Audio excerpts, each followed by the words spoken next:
السلام علیکم دوستو، ناول سائیوں کی 20ویں قسط پیش خدمت ہے۔ تو آج کل تو آپ کو دوست خوش ہے نا کہ روز 3 سے 4 اقساط مل رہی ہیں۔ اصل میں آج کل میں کچھ ذرا فارغ ہوں، ڈیوٹی سے ذرا جو ہے نا ریلیکس ملی ہوئی ہے، اس لیے میں نے کہا کوئی 1-2 ناول جو ہے اپلوڈ کر دیتے ہیں کمپلیٹلی۔ چلو آپ کو زیادہ ٹائم نہیں لیتے، ناول شروع کرتے ہیں۔ وہ دنوں گیٹ سے باہر نکلیں جہاں سامنے کچھ سڑک کے پار 2 گاڑیاں تھیں، ایک شاہ حویلی کی جو ارم اور فرحین کو لینے آئی تھی، اور دوسری گاڑی سبقت گن نواز کی تھی جو اپنی بہن سہیلہ کو لینے آیا تھا۔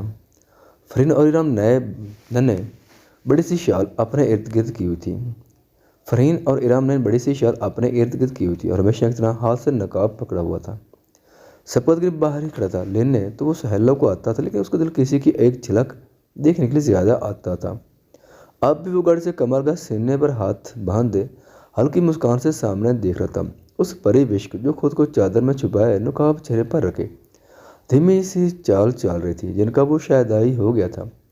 وہ تو اس پری وشک کی آنکھیں تھیں جو زیادہ تر جھکی ہوتی تھیں، لیکن جب اٹھتی تھیں تو گلے بندے کا دل ہلا دیتی تھی، اور سبقت گن نواز اس پال کے لیے مرنے کو بھی تیار تھا جب وہ پلکیں اٹھا کر اپنی گاڑی کی طرف دیکھتی تھی۔ اس کی بلی آنکھیں سبقت گن نواز کے دل کو اپنے مقام سے ہلا کر رکھ دیتی تھیں۔ اوکے، اللہ حافظ۔ گاڑی کے پاس آتے سہیلہ نے ارم سے کہا۔ ارم نے بس سر ہلایا تو اپنی گاڑی کی طرف بڑھی تھی، جبکہ فرحین خاموش نگاہوں سے پہلے ہی اپنی گاڑی میں بیٹھ چکی تھی۔ اسے کبھی بھی سہیلہ کے خدا حافظ کا انتظار نہیں ہوتا تھا۔ وہ بے وقوف نہیں تھی جو کسی کی مخصوص نگاہوں کو اپنے میں الجھتا محسوس نہ کرے۔ بے شک کوئی بات نہیں ہوتی تھی، کبھی دیکھا نہیں تھا ایک دوسرے کی طرف، نہ ہی بات کرنے کا دل ماننا تھا، لیکن اس کا دل ہمیشہ پاس سے گزرتے وقت سپیڈ پکڑ لیتا تھا۔ شاہ حویلی کے اصول و قواعد اور روایات کی دیواروں کے اندر پلنے بڑھنے والے یہ لڑکیاں کسی غیر مرد کی آنکھ کے منظور بننے کا خواب نہیں سوچ سکتی تھیں۔ انہیں علم تھا کہ ایسی باتوں پر قتل و غارت اور پھر بدلے میں بیٹیاں بنی کر دی جاتی تھیں۔ ان کے گاؤں میں کسی بھی گھرانے کے لیے اس سے زیادہ سخت سزا کوئی اور نہیں ہوتی تھی کہ خون بہا میں بیٹی دے دی جائے۔ چلے لالا، سہیلہ نے سبقت گن کے سامنے چٹکی بجائی تو وہ ہوش میں آیا۔ کیا؟ سہیلہ جو ایسے خود کو دیکھتے پا وہ جھنجھلا کر بولا۔ وہ کانپ کے چلی گئی شرارتی نگاہوں سے سبقت گن کو دیکھتی کا کون چلی گئی؟ خود کو ریلیکس کرتے سہیلہ سے پوچھا۔ اندر ڈر بھی تھا کہ کہیں چوری پکڑی نہ گئی ہو۔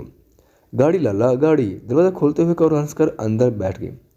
سبقت گن بھی ہنستا اندر بیٹھ گیا، اب ارادہ گھر کی طرف، لیکن ذہن اسی طرف تھا جن سے دل لگ گیا تھا۔ تم لڑکیاں زنان خانے میں پہنچو، گھر میں پھرتی نظر نہ ہو، سمجھ گئی؟ ذکیہ کمرے میں آتے فرحین اور ارم سے بولی۔ ماں، آج حویلی میں کون آ رہا ہے؟ اتنی گہما گہمی کیوں ہے؟ ارم اپنے تجسس کے ہاتھوں فٹافٹ اپنی ماں کے پاس آ کر بولی۔ بھائی صاحب کے دونوں بیٹے آ رہے ہیں، ان کے استقبال میں سب ہو رہا ہے۔ ذکیہ شاہ نے ہلکی مسکراہٹ سے کہا۔ ہیں؟ کون سے بیٹے؟ میں نے تو کبھی دیکھے نہیں، سوائے فرید بھائی کے۔ ارم گال پر ہاتھ رکھتے حیرت سے بولی۔ ہاں امی، کون سے بیٹے؟ فرید نے بھی کتاب سے سر اٹھا کر پوچھا۔ ظاہر ہے شاہ حویلی میں صرف تم ہی 2 لڑکیاں ہیں، لیکن مرد کے بارے میں بات کبھی نہ کی، نہ سنی، نہ کرنے کی کوشش کی، اس لیے تم دونوں کو نہیں علم۔ بھائی صاحب کے 3 بیٹے ہیں، ایک سامر جو اپنی خالہ کے پاس ہوتا تھا، پھر اپنے بڑے بھائی یوسف کے ساتھ باہر پڑھنے چلا گیا، اب دونوں آ رہے ہیں۔ ذکیہ نے پاس صوفے پر بیٹھتے ہوئے بتایا۔ اچھا، ہمیں تو ان کا پتہ ہی نہیں، خیر کب آ رہے ہیں؟ ارم نے دوبارہ سے پوچھا۔ شام میں، اور تم دونوں زنان خانے میں رہو گی۔ ان دونوں کو دوبارہ تنبیہ کرتے وہ کمرے سے چلی گئی۔ چلو زنان خانے میں جاؤ فوراً، ذکیہ شام میں ان کے کمرے میں آتے جلدی سے بولیں۔ شاہ حویلی میں ایک دم ہلچل سے مچ گئی تھی۔ یوسف شاہ اور سامر شاہ کی گاڑی مین گیٹ سے اندر جو آ رہی تھی، ارم اور فرید نے دوپٹہ صحیح سے لیا اور تیزی سے اپنے کمرے سے نکل کر زنان خانے کی طرف قدم بڑھائے۔ فرید تو اندر چلی گئی، لیکن ارم دروازے پر رک کر پردے کی اوٹ میں ہوگی، کیونکہ اس زنان خانے کے سامنے ہی مردان خانہ تھا اور انہوں نے وہیں تو پہلے جانا تھا۔ اس کا دماغ کہہ رہا تھا کہ دیکھے تو صحیح ان شاہزادوں کو جن کے استقبال میں اتنا اہتمام ہوا ہے۔ بسم اللہ کرا، بسم اللہ کراں، تبھی داخلی دروازے سے بھی جان نے یوسف شاہ کی بلائیں لیتے ماتھا چوما۔ ارم کو بس آوازیں آ رہی، لیکن اسے دیکھنے کا اشتیاق بہت تھا۔ اب وہ داخلی دروازے پر کھڑے سب لوگوں سے مل رہے تھے، اپنے ماں باپ، اپنے چچا چاچی سے، اپنی خالہ سے۔